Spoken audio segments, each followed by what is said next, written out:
Okay, Priscilla, we are now live on Facebook and in the meeting. Take it away. Hi. Good evening, everyone. Welcome to the town hall. We will be discussing emergency preparedness this evening, and we're so glad to have such a great panel of experts with us this evening. I want to just remind you that we are both live on Facebook and we are here on Zoom, so please join us. We have Spanish translation and ASL this evening, so be sure and use those resources as you wish. First of all, I just wanted to, as I thought about preparing for this meeting today, I thought of what would be a good quote for us to really bring us together. And I found a quote by Coretta Scott King that I think kind of exemplifies what I hope comes out of this meeting. And this is a quote that says, "The greatness of a community is most accurately measured by the compassionate actions of its members." And so here we are all together, some of us experts, some of us not so much. Many of us are just community members who are here to learn and engage in conversation about how we can be better prepared. So I invite you to please write your questions in Facebook or in the chat box, and we will get those passed on to our experts. But to start, what I'd like to do is just introduce who all the speakers are, and then we'll turn this right over to Supervisor Gore to get started. So he will be our first speaker. We have Chief Marshal Turbeville here from the Northern Sonoma County Fire District and CAL FIRE. We have Dr. Sundari Mace, who's here, who's our public health officer for Sonoma County. Sam Wallace from Sonoma County Alert and Warning, and Brian Garcia, who is from the National Weather Service. He's a meteorologist.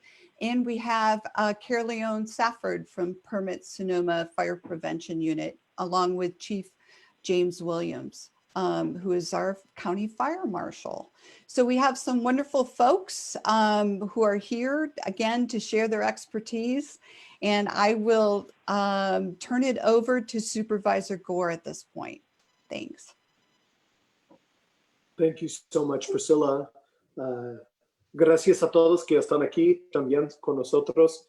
Yo pongo mi mascarilla para hacerles recordar que estamos aquí para luchar para la salud de todos nosotros. I want to thank all of you here today. I have my 4th of July mask on to remind us that we all have a part to play. There's some people who talk about rights, and they confuse rights with conveniences in my mind. And so we have to do what we need to do to protect our community from fires, from a pandemic, and from all else. Para todos que hablan español, también como se puede imprimir el botón que dice más, y también hay en inglés y dice Language Interpretation o interpretación de lenguaje. Gracias más que todo y por compartir tu tiempo con nosotros. I just want to honor the folks that are on this call that do all this amazing work. As a community leader and a community member, my goal has always been to make sure that the county, as a primary player in resilience, does what's needed to own our own link in the chain of preparedness and deployment, but also more than that is to make sure that we link with the others around us, the needed partners. And so first and foremost, Priscilla Abercrombie, I want to thank you for not just being a member of COPE, Citizens Organized to Prepare for Emergencies in Fitch Mountain, but also for your leadership in what we have built into a very dynamic and robust COPE network in Northern Sonoma County, Northern and Northeastern Sonoma County specifically. Marshal Turbeville, Chief Turbeville, Chief Williams, Nancy Brown, Caroleon Safford, Sam Wallace. We have all been here together, and along with those from the Sonoma County Fire District, Cindy Foreman and others, working hand in glove to make sure that we take this seriously and more seriously than ever before. I personally had the opportunity in 2015 to go and see a travesty, which was the Valley Fire in Lake County, right on our border. And Marshall, Chief Turbeville, Chief Williams, others know this very well, is that we saw the travesty over there. We saw the 1,000+ homes that were burnt down. We saw what happened to the mountainside. But we also didn't take drastic disruptive action. And when I say disruptive, I mean that is what is required for change. So when we were hit with our own horrible natural disaster in 2017 with the Northern California fire siege and the Sonoma fire complex, the Nuns, the Pocket, and the Tubbs fire, we all realized that we couldn't just rebuild the community that had burnt down. We needed to be prepared.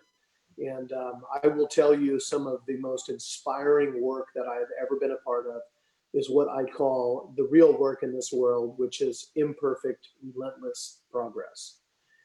It was what happened in between 2017 with those Sonoma complex fires and the 2019 fires, where the Kqed fire, being the largest fire in Sonoma County's history, we had 0 fatalities. Firefighters were able to keep it out of the city centers.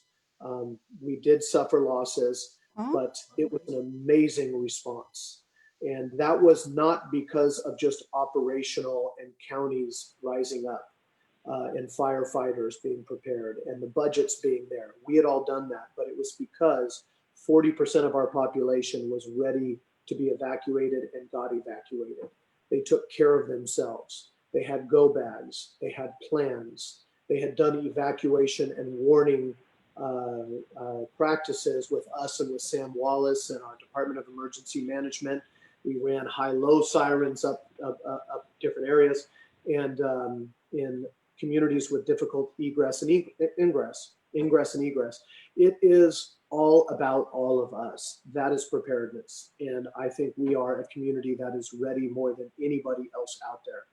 I want to give a specific call out to the fact that we are not only always in fire season here and always in flood season, it seems like here, and at a penchant for droughts and other things, hopefully not locusts and murder hornets, but we are in the middle of a pandemic. And this pandemic is attacking us through inequity and through the most vulnerable people out there. We have learned not just through the pandemic with our spike in cases in our Latinx community, but in our needed response in bilingual interpretation and in work with our Latino community and other diverse community, that we need to step it up. And so our goal has to be to not just do right by the situation, but how to do right by those most vulnerable in our communities. So that is a call to action for myself, for all those on this call, and all of you, not just to talk to the people who look like you, not to just try and inspire those in your own neighborhood, but to reach out beyond your comfort zone, be willing to be uncomfortable, and bring people in who need to be a part of this conversation. Es un placer ser un representante de todos ustedes, y esta es una comunidad, y la palabra es nosotros, no yo, no tú, pero nosotros. Gracias. Thank you, Priscilla. Thank you, Supervisor Gore. So our next speaker is Chief Marshal Turbeville.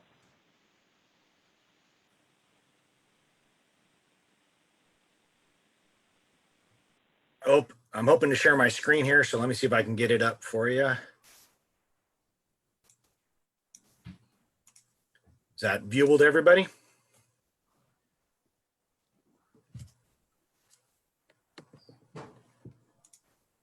Not yet, Marshal. Can you see anything? No, sir. Nothing. There you go. Now you're going. No, I'm good. Okay. You're getting there. More There step. you go.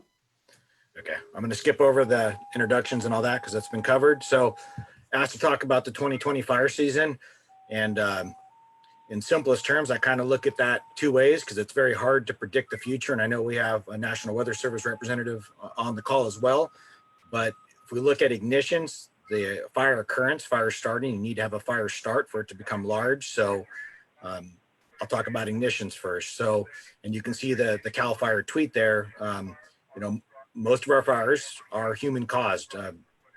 Statistically, probably more than 95%, closer to 99% are human caused. We really only have one natural cause of fire around here, and that is lightning, and that is pretty rare. So from the point of view, good news is from the point of view of fire prevention, we can prevent most fires. So you see the CAL FIRE tweet there during our red flag, our most recent, our first red flag event of the year on Sunday night into Monday, someone decided to mow on that Monday afternoon. So when we talk about prevention and preventing fire, and we talk about ignitions, if we take away the ignitions, in theory, we'll have less large damaging fires. So that being said, already in Sonoma County, we've already had a couple fires over 100 acres. Primarily, they were grass fires along Lakeville Highway, but it shows the potential is there.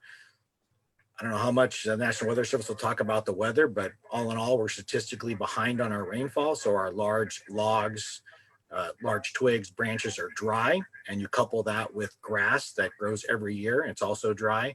That's where normally our ignitions start. Now, without ignitions, no large damaging fires. So what then? The second bullet point there, are large fire potential. I think we're all accustomed. We have recent experiences. Supervisor Gore mentioned the 2015 Valley Fire, and 2015 in general was a very bad year for Lake County, our neighboring county. We, in 2017, had a bad year here in Sonoma County, as well as Napa and Lake County and Mendocino. And then last year with the Kqed fire, the largest fire in the county's recorded fire history data set. Those are primarily warm, dry. So warm and dry, and I say dry, it's also dry vegetation, but dry weather, low relative humidity, and the wind. And so we get a condition of an ember storm where embers are landing across our fire lines, kind of defeating our traditional firefighter tactics where we try to stop the edge of the fire, but we're not effective doing that. And then you add the nighttime where we don't have the same use of aircraft. And then luckily in 2019, there was only one fire, and it was also a remote location.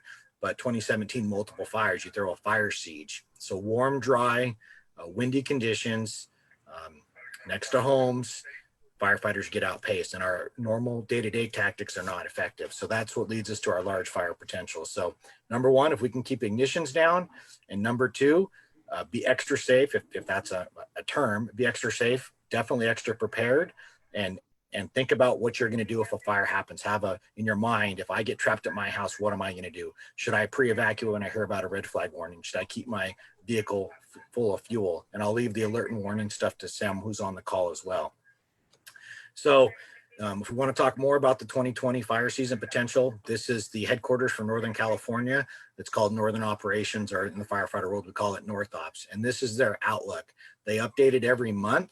And so this is as of yesterday, July 1st of 2020. Across the bottom there of the slide, there's 3 panels showing July through August. And you can see Sonoma County, other than the very, and it's kind of misleading if my mouse works, this North Coast Region 2, that's not Sonoma County. So Sonoma County is a subset. This is Clear Lake. So we are being shown as normal, a normal potential for significant fires. And I'm hoping the National Weather Service will talk about that as more of a weather influence.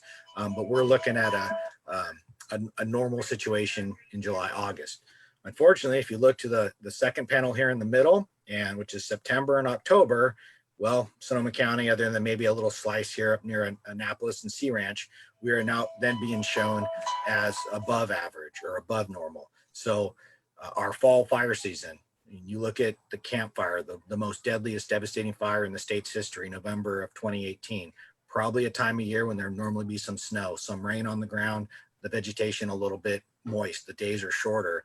When we don't get that first rain event, that significant sustained rain event, September, October, and then you see a graph like this, it just, unfortunately, we've been here before. We kind of know what the potential is. So if we keep the ignitions down and we be prepared, and veg management will be talked about, vegetation management, building protection will be talked about, that's our only real way to mitigate what we're in right now. It's like knowing there's going to be a flood or potentially going to be a flood. We need to start preparing and thinking that way.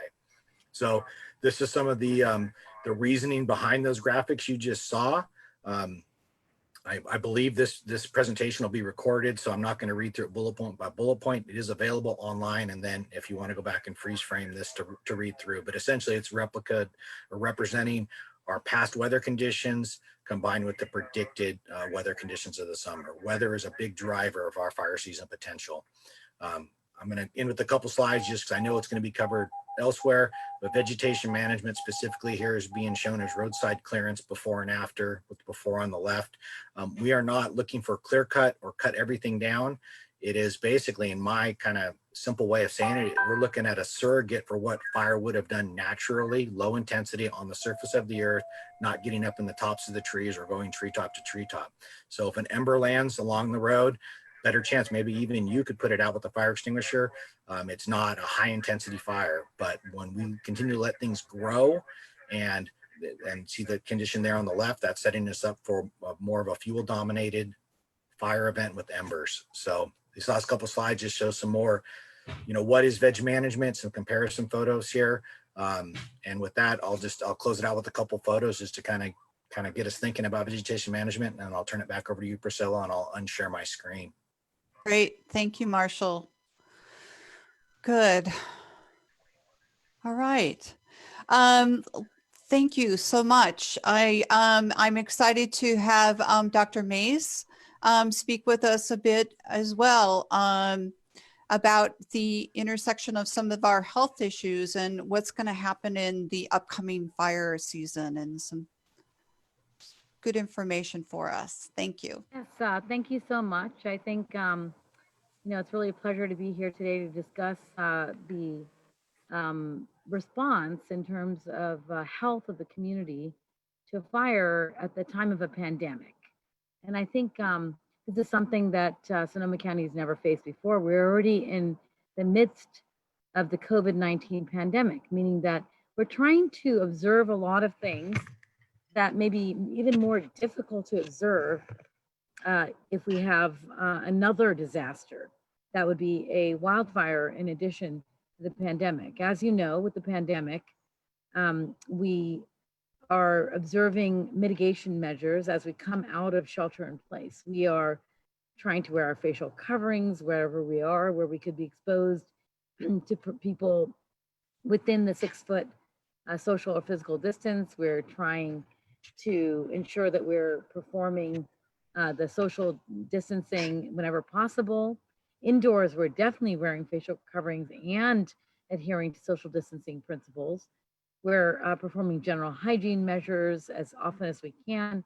And then just generally ensuring that if we are sick, we seek care, we don't go to work. We do have in place employee screening to make sure that we're keeping COVID proactively out of our businesses and all as we've opened. We have had an increase in cases in the last week, and I'd like to speak just a little bit to that. What does that mean for the county?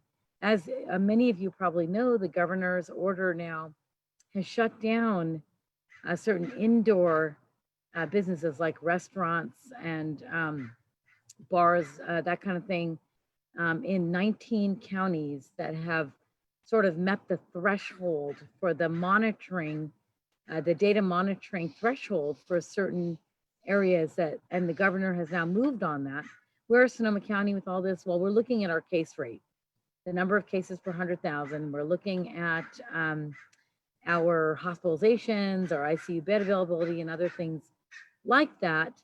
And we are creeping up. We all know we've had more cases this past week to 2 weeks than we've ever had before.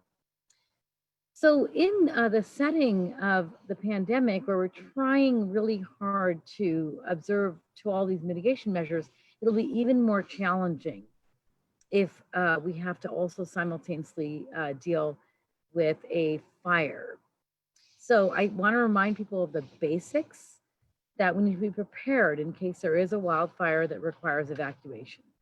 That means that you need to have all medications, your essential items, backpack that's pre-packed with supplies that you would take, medical things that you need, as well as when if there were an evacuation, we have to think about still following mitigation measures in the setting of COVID.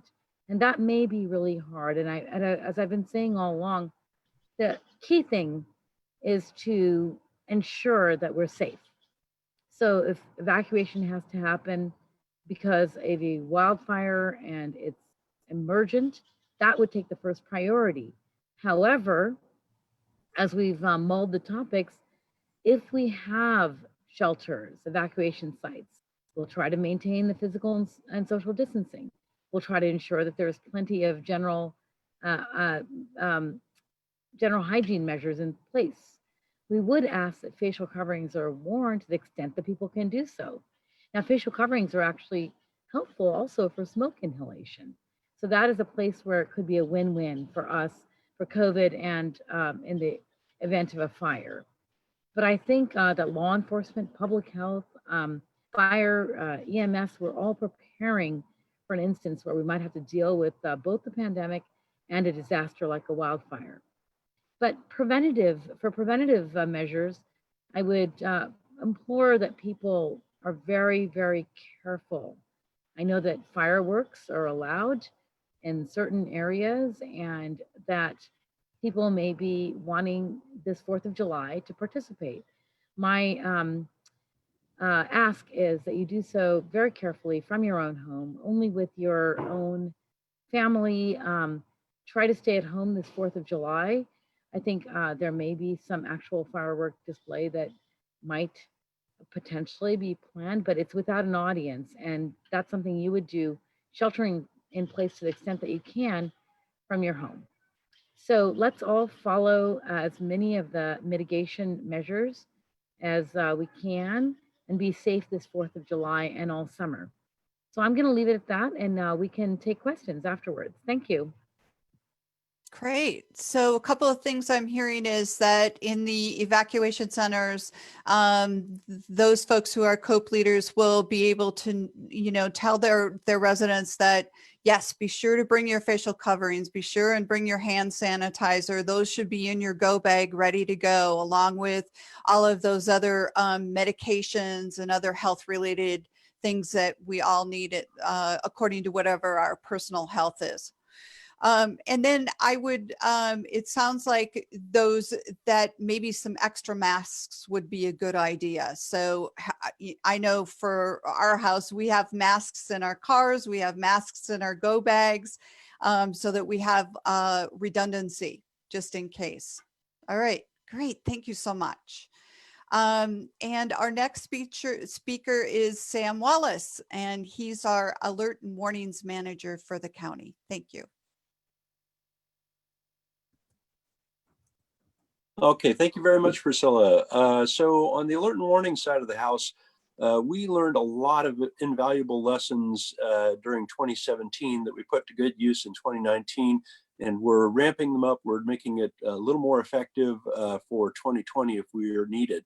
And a lot of it starts with situational awareness. Even before we send out alerts, we have to understand what's going on. We need to know where any potential fire is quickly, where it's going.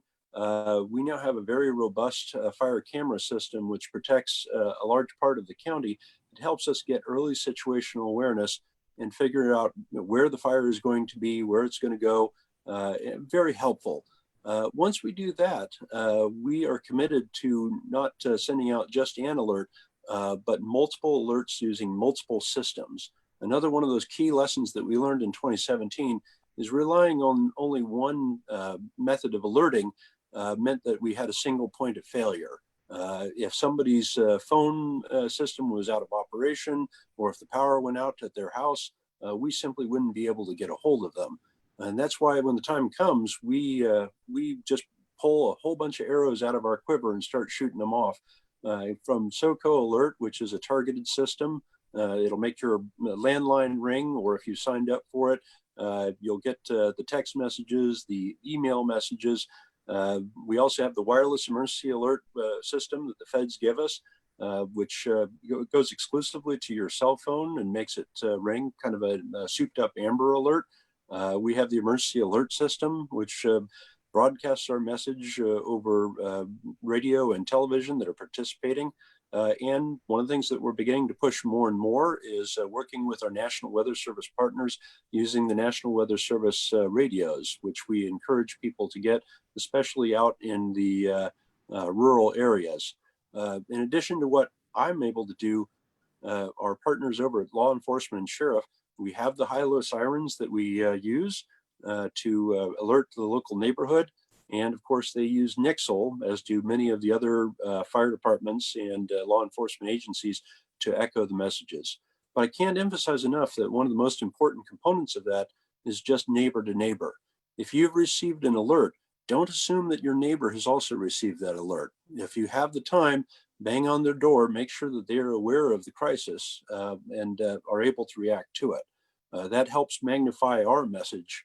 But that said, we are committed now to doing an even more robust messaging for this COVID environment. We understand that we have to get out the messages as early as possible so everyone has an opportunity to do that.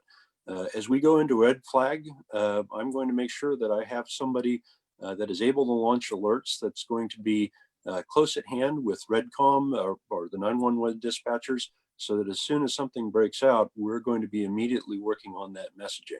And I want to make it clear that we are going to do everything we can to reach out to people that are Spanish speakers to make sure that all of our alerts go out in both English and Spanish. That isn't the only method of communication, obviously. We're going to be putting stuff out on social media, just using the normal media methods. So all that is available for you. The things that I can ask for you is make sure you're signed up for SoCo Alert. And we're going to do whatever we can to reach out and communicate with you when the time comes. Thank you very much. Great. Thank you, Sam. This is probably a good place for me to put a pitch in for the COPE programs, right? The citizens organized to prepare for emergencies that Supervisor Gore mentioned. So this is another way to communicate with your neighbors. Again, it's a program built on neighbor helping neighbor. The idea being that as we share contact information with each other and other important information, that we can help each other out. That we've seen our first responders get overwhelmed with these large fires and that we need to take care of ourselves. And one of the ways we can do that is by being involved with programs like COPE, Map Your Neighborhood, and others that are out there. So thank you, Sam. The next speaker that we have is Brian Gracia from the National Weather Service. He's our meteorologist on the panel here. We're looking forward to hearing what he has to say. Hey, good evening, everybody. My name is Brian Garcia. I work for the National Weather Service out of Monterey, California. So even though we're not in your backyard, we're still your service entity for all your weather needs. So we're actually the entity that issues those red flag warnings or the flood warnings and things like that for your area. And I love what Supervisor Gore said and what Marshall has said and what Sam has said, and it's going to be so easy to play off a lot of that. Because Supervisor Gore was absolutely correct that Sonoma County is a county of extremes, from floods to fires. It's like you guys are in the sweet spot meteorologically and climatologically, and that poses a significant impact to you all. So I want to talk a little bit about weather specifically, and then I also want to hit on a little bit on alert and warning and what we do at the National Weather Service for you all in Sonoma County. So I am going to share my screen here. And Priscilla, if you can tell me when you can see it, that would be fantastic.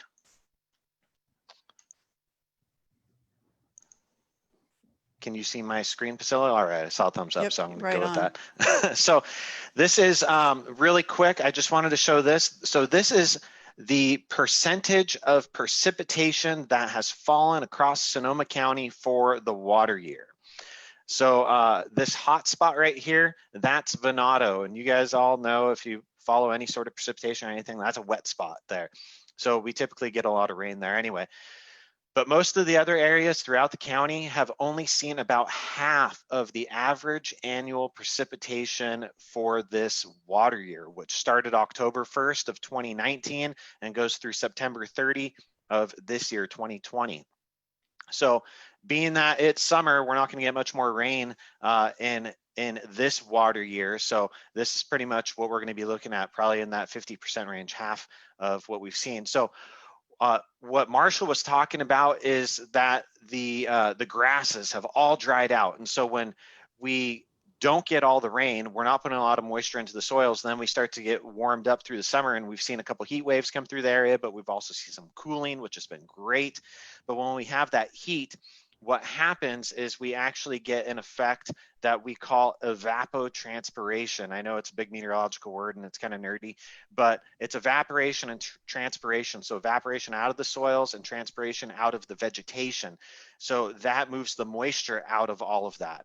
And so it dries things out. So what happens when we dry things out, and this is what we call an energy release component chart. So what happens when we dry things out is we see that there's more available fuel to burn across the area. So this is your area, NC02, Midcoast to Mendocino. Marshall was showing that map there earlier. And this fuel data is as of yesterday.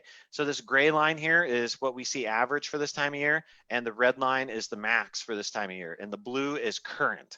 So we're creeping up above average for these energy release components. Once we really start to cross this first horizontal line here, that's when things really kind of start to go gangbusters. Not that we haven't seen it go already, because like Marshall was saying, those fine fuels have really dried out, and that's something we've really got to pay attention to. But as those heavier fuels continue to dry out, we're going to see some potential issues as well. So let's see, going on in that, the Drought Monitor, we have gone into D2 across Sonoma County. So that means that we are in a severe drought in Sonoma County, and that's meteorologically speaking. We at the National Weather Service aren't the entities that claim drought or no drought. That actually comes from the governor's office in this state. So they're the ones that declare it, but when we look at it meteorologically, we work with all these Drought Monitor authors to come up with this composite. So to give you an idea of that. And then let's see, I want to go to what Marshall was showing as well. And I kind of want to, you know what, let me go to, sorry about this. Let me go to this. This is a temperature map for the next 3 months. So July, August, September. So on average, our probability for the Western US is to be above average temperature, which means more drying of those fuels. So if we continue to heat it up, keep it warm and dry, we're going to continue to suck all the moisture out of the soils and out of the vegetation, which means we will be primed for fire season this year. So Marshall was showing a lot of stuff from North Ops, and this is essentially what it looks like. Let me get up to the top here. To reiterate what Marshall was saying, in July and August, the July through August composite shows normal for Sonoma County here, but once we get into September, above normal probability of significant wildfire potential. And then as we get into October, it remains across Sonoma County. You can see it drops off in the north. That's because we're going towards a La Nina for next winter. And what that means is generally more precipitation up in the Pacific Northwest. Sonoma County, again, is in a unique area climatologically speaking, simply because you're kind of like at this apex crux area, the fulcrum of the teeter-totter, if you will. And so the rain looks like it'll be just north of you. It could slide a little south, or it could slide a little bit farther north. But either way, like Sam and Supervisor Gore were talking about, and others, we have to prepare now. We have to have things in place to protect ourselves from wildfire risk, whether it be doing defensible space, getting your go bag ready. It's all part of preparedness. We at the National Weather Service always encourage early preparedness and be ready to go at any time. Sam was talking about our Noaa Weather Radios, and we, in conjunction with the Department of Emergency Management, we will be firing off Noaa Weather Radios during any sort of evacuation event. The Department of Emergency Management there will let us know that they want something relayed via Noaa Weather Radio, and we'll send that out over our radio waves. So in 2017, we saw power loss, and we saw Also the phone loss. So cell towers went down. Noaa weather radio was still up. So if you don't have a Noaa weather radio, I encourage you to get one, program it, turn it on, put your battery backup in, and it will continue to work even when the power's out. You might have to replace the battery once or twice if PG&E decides to go for an elongated power shutoff, but be prepared now so that you're prepared in the fall, and always practice your evacuation plan with your family and loved ones. And like Sam was saying, it's really a community effort. Just because you got the alert, don't assume everybody else got the alert. Let's help protect each other and come together as a community and bring each other through this upcoming wildfire season. Thank you. Thank you, Brian. Appreciate it. I'm already starting to get some good questions in here, but we will go on and let Cara Leone give us the lowdown. I believe she's going to talk about defensible space, but we'll see. This woman is a wonderful resource for our community. I've gotten some really fabulous education from Cara Leone Safford, so I'll turn it over to her. Thanks, Priscilla. Hi, everybody. My name is Cara Leone. I work for the County of Sonoma Permit, Sonoma Fire Prevention Division as a fire inspector, but I'm actively quite involved in wildfire planning efforts and our county's Fire Safe Council, Fire Safe Sonoma. So here we are, fire season again, this time following a dry winter in the midst of a global pandemic. What could possibly go wrong, right? I know that fire officials, emergency managers, governmental agencies have all been super busy with creating plans and contingency plans for this year's fire season. But likewise, what I really, really hope is that all of you residents out there are planning and preparing for wildfire, because we can't do it all for you. There's a lot of this that really has to come from you. There are huge issues at play in wildfire world. We're looking at climate change, electrical delivery systems, overgrown forests, really big, scary issues. But I really want to encourage you to get back and take care of the things first that we really can take care of, that we have control of as residents. And those things are the vegetation on our property, our homes, and the planning we've done to prepare our families and our critters for emergencies. How do you prepare your home? Well, vegetation, management, and defensible space.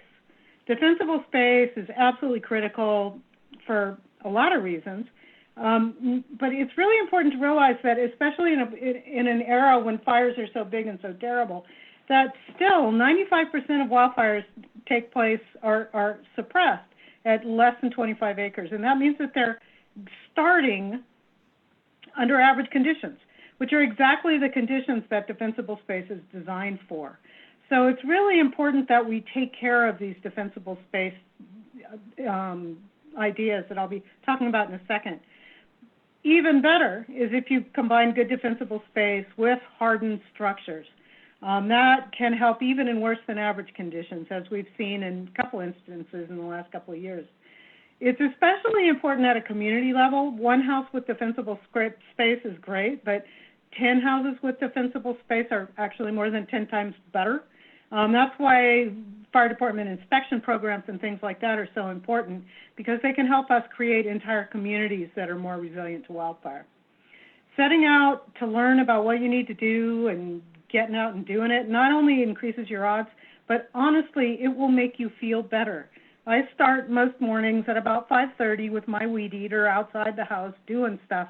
And on the days that I do that, I feel better all day long. Not only have I gotten a little exercise, but I've taken care of some issues that concern me with my own personal defensible space. And, 5 minutes isn't really enough for me to delve into all the details of what to do and how to do it. 5 hours, Marshall generously once gave me 8 hours, and I took it all, right? But I'm just going to outline the most basic principles here. So many years ago, a very wonderful researcher by the name of Jack Cohen, Google him, he's awesome, made the following determination. He said, home ignition in wildland fire is primarily the function of two things. One is the fuels within 100 feet of the home, and two is the vulnerabilities on the structure itself that make it vulnerable to ignition. That is to say, that we can best reduce fire potential or potential for ignition by modifying the vegetation within 100 feet and by modifying those structural elements that make our homes vulnerable to ignition, especially by embers. Decades of subsequent research has not disproven Dr. Cohen's basic theory. It has provided us with a lot more really good information and detail on exactly what to do and how to do it. So first, let's talk about that defensible space idea. Defensible space is a 100-foot perimeter or to the property line around buildings. Within this 100-foot perimeter, the closer to the building that the fuels are, the higher risk they pose to the building. So one of the most important things I have to say tonight is start at the house and work outwards to achieve your defensible space. Now, we're talking about zones usually when we talk about defensible space. Zone 1, 0 feet to 30 feet. Zone 2, 30 feet to 100 feet. We're starting to talk about a new zone, which for now we're calling Zone 0. Zone 0 is the area from the house walls out 5 feet, which we're also calling the non-combustible zone. This is a new concept which has really come out of the studies that have been done with the significant losses that we've had from wildfire in the last couple of years. Because those near-home fuels are the most likely thing to burn your house down, you really need to take a look at those. So within 0 to 5 feet, really greatly reduce the vegetation, especially any dead and dying or highly flammable species. Also think about your stuff. What are you storing in there? Do you have a box of driftwood sitting in there? Do you have your pile of firewood within 5 feet of your house?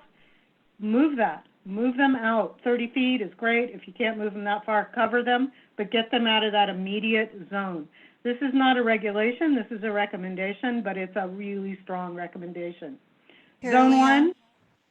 Carrie-Leon, can you, I'm sorry, can you just wrap it up? I sure can. Sorry. Structure hardening basically means what are you doing to your house to make it less vulnerable? You need to look at the windows, the roof, get an assessment. Is your roof a Class A roof? The vents are what let the embers in. Think about retrofitting those to WUI compliant product. There's a lot of great places where you can learn about this out there on the web. www.disastersafety.org has a lot of research materials on how to harden structures.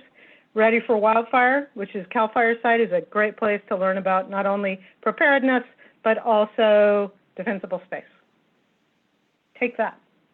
Thank you. So hard to cut you off because you're such a fountain of information. So thank you so much for. I know I only talked for a minute and a half. Yeah. Priscilla? Yes. May I just add that a lot of people are asking about vegetation management and home hardening. You know, Marshall Tuberville in all of the fire departments, Cindy Foreman does this, Carleon Safford does. I had Marshall come over to my place last year and do an audit on my property. And he gave me at best a B, right? So that's not that great. And so I had to move my, I cut a couple trees that were under my eaves down. I pulled some vegetation back. I also moved my wood pile. And I know that a lot of people are receiving in the mail right now notifications of inspections coming up. So the reminder is that we're doing this as both a campaign to say own your own place, but on the other side, we need to hold people accountable because we know that we all have neighbors that we need to help, to maybe elderly neighbors who can't get out and do their own vegetation management. And we're here to help with free chipper programs through the county. We're here to help with the fire departments and other places, but we need to do this and take it seriously. The only other thing is that I also signed up for a visit from our Master Gardeners program, Resilient Landscapes Cooperation. And so they came over and gave me a great review. We're going to post some videos of changing your landscape over to native stuff to Sonoma County, drought resistant, resistant to fire and other things, because we have a lot of stuff we've brought in, juniper bushes being the biggest example that we've, since our fires, that are just bad. So I had to pull a bunch of stuff off my property, and I encourage other people to do the same and take it as a gut check. Great. Thank you. Thank you so much. I am going to start going through some of the questions. Sam, you're up. There are a lot of questions about, and I know this has been a question for us as well, is what is nixle? Why don't we get information about fires through nixle? And maybe explaining a little bit of difference between the different types of alerts and what kind of information you'll get through those alerts. Sure. So Nixle is a system for sending out text messages and email messages primarily. We at the Department of Emergency Management don't actually use it. It's used primarily by the fire department, several of the fire departments and police departments and the sheriff department in the area. Because we're not under control of it, it's up to the individual jurisdiction and an agency to decide what they're going to put out. Excuse me. So a lot of them have, well, there's been a kind of change right now in Nixle. Nixle in many ways is a victim of its own success. They have gotten so many subscribers onto their system, but they're not paid by the subscriber. They're paid by a flat rate, but they are charged by the phone companies for each text that they send out. And so what we've begun to see is that Nixle is actually changing their terms of services, or trying to change their terms of services with many of these public safety agencies. And instead of sending lower level alerts to your text message, it may be going to your email instead. You're still going to send out, you're still going to receive an alert if it goes to the highest level of alert. But so far, I don't believe that the public safety agencies have been sending a lot of those out. The fires that we've had, not that any fire is benign, but most of the fires that we've had so far this season have been fairly small and controllable under a low wind events. So people haven't been seeing as many of those nixles. They've been assuming that perhaps the nixles is broken or not functioning. Not true. It's just that there's been a change of policy with Nixle, but rest assured, if we do get into a serious high wind event with a fire that has a threat to a community, definitely the Nixle is going to be going out from the sheriffs or whatever the appropriate public safety agency is. I believe we have Cindy. I don't know if Cindy wants to talk about. She's an actual, I think, Cindy, you're an actual Nixle user, so you might have a different view on that, but that's the view from my side as yeah, I think, just to clarify, I think one of the things that people are wondering is, for instance, there was a fire at Marquis Springs last week, and people were wondering, why didn't we hear about that? So maybe you can address when these notifications go out and how people can best know what's going on. Yeah, thanks, Priscilla. And Sam brings up some great points about Nixle. And quite frankly, I've been responding to some of the chats that are coming up. We do have a little glitch happening in the 95404 area that I've been on with Nixle about just as soon as this morning. And so we're trying to get that figured out right now. One of the things that can help with some of the issues that Sam talked about with Nixle in regards to they got too big too fast and they're having to kind of relook at how they're navigating their process with us. One thing that can help us all is if people actually load the Nixle app, because what that will do then essentially is messages will not come through as SMS or text messages. They'll come through as push alerts. So it essentially alleviates some of the costs to the carriers, much like us or the county, the sheriff's department. And so we're really having to take a hard look at Nixle here in the future We need to get through fire season, but there are multiple agencies that are going to be looking at Nixle and how we can have a better working relationship with them, with not an increase, a massive increase in cost, if you will. So I do, one really quick issue that we do get up against with Nixle is if we have crews that are committed in areas that have limited cell coverage, we may want to push that Nixle alert out to you just to let you know something's going on. But sometimes we don't always have that diversity or that option. And so, for instance, the Mark West Meadows one that everybody's referring to, and there's a lot of chat about it. We had crews that were committed on that. We had crews on the valley floor that were committed on other incidents. So and they didn't have cell coverage up there. So frankly, it was just a conundrum that we couldn't push that message out at that minute. So we can't completely rely on Nixle. We have to be heads up, and we have to have redundancy. Okay, great. Thank you. Appreciate that. Kind of related, Brian, could you talk about the NOAA radios, the Noaa radios, and just what kind of alert will come through the Noaa radio? Someone was asking about that as well. Sure. Yeah. Thanks for. Like, for instance, a red flag warning. Since it's a weather service, people are asking, why wouldn't a red flag warning come through NOAA?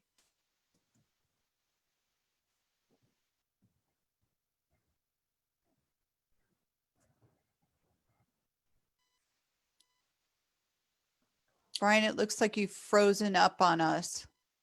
Brian did say that earlier that he was having some internet connectivity issues. Are you back? Can you hear me? Cool. You're. Okay, cool. So so Noaa weather radio. The short of the long is we issue warnings that will churn on your Noaa weather radio, because Noaa weather radios sit passively until something actually triggers them. So it'll sit passive and quiet until that trigger occurs, and those triggers only occur right now for what we call short fused warnings. So those are things like flash flood warnings or tornado warnings or severe thunderstorm warnings. That's when those would go off. Because of the nature of a red flag warning being what we call long fused, we have a longer window, a broader window to alert the public that a red flag warning has been issued. That's when we use the different channels such as social media. You can follow us at NWS Bay Area on our social media feeds. We get our messages out to your Department of Emergency Management. We get our messages out through the local media channels. So if you watch any of the TV or radio stations like Kqed or Kcbs or whatever, you're going to hear about those things there. And then also through the web pages. So no, we don't do red flag warnings over the radio, but it is something that we can talk about with our other county partners throughout the Bay Area about potentially doing that in the future. Great, thank you. Appreciate it. And I know that there's been an expansion of the capability of the Noaa radios in Sonoma County, which is exciting. So thank you for you and Sam for spearheading that. There's a question about who is responsible for grass and brush along county roads, especially in the rural areas. And